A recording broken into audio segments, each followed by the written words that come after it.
In digital Marathi, जनतेच्या हक्काचं व्यासपीठ। अंबरनाथमध्ये 7 वर्षाच्या मुलावर लैंगिक अत्याचार झाल्याची धक्कादायक घटना समोर आली आहे। या प्रकरणी शिवाजीनगर पोलीस ठाण्यात पोक्सो कायद्याअंतर्गत गुन्हा दाखल करण्यात आला आहे।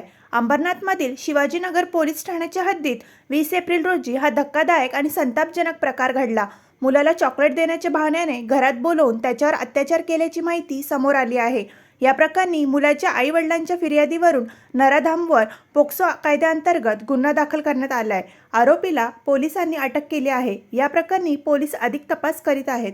बरोबर आहे। त्या शिवाजीनगर पोलीस स्टेशन अंतर्गत एक पोस्कोचा गुन्हा दाखल केलेला आहे। त्यामध्ये शिवाजीनगर पोलीस जे आहेत ते अधिक तपास करत आहे। या अंतर्गत आपण संबंधित आरोपीची कस्टडी लवकरच घेऊन पुढील तपास करत आहोत।